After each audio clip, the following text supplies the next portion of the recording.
Quand on démarre dans le cinéma, je pense que toute forme de soutien est extrêmement importante, quoi. C'est des chemins qui sont quand même toujours longs, surtout le premier. En général, on met, je sais pas, entre 3, 4, 5 ans à réussir à passer à l'acte.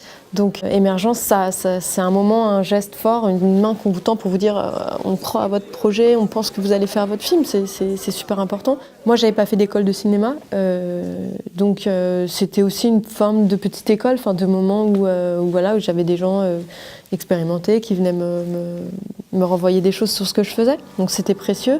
J'ai rencontré des techniciens aussi avec qui j'ai travaillé après. Ça a été un endroit important pour moi, pour mon premier long métrage en Poison violent. J'ai appris beaucoup de choses là-bas et voilà, c'est une manière de donner après avoir reçu. Je veux que mon père revienne.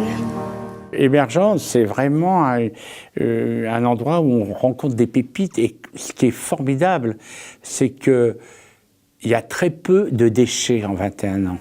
Il y a énormément de films qui se sont faits. Et quand on voit le petit catalogue qui a été fait pour les 20 ans, on se dit mais tout ça est passé à Émergence. C'est comme quand on regarde les feuillets des cours d'art dramatique du conservatoire d'il y a 20 ans, 30 ans, 40 ans. Moi, je les garde toutes et je dis, mais tous ces acteurs sont là. Donc, il y a quelque chose de... C'est vraiment un endroit de création, de rencontre et surtout de permettre à des films d'être repérés. Voilà. Et maintenant, une fille, Céline Roset, pour En attendant la nuit. Alors ça s'appelle En attendant la nuit, c'est l'histoire d'une famille qui débarque dans une banlieue pavillonnaire tranquille, sans histoire, dans un décor de montagne. Et cette famille, il se trouve que cette famille essaie de s'intégrer très rapidement. Elle a un fils singulier, un peu étrange, et elle va tout faire pour cacher son secret. Le film, c'est l'histoire donc ce fils, ce garçon, et l'histoire d'un garçon vampire qui rêve d'être aimé comme un vrai garçon.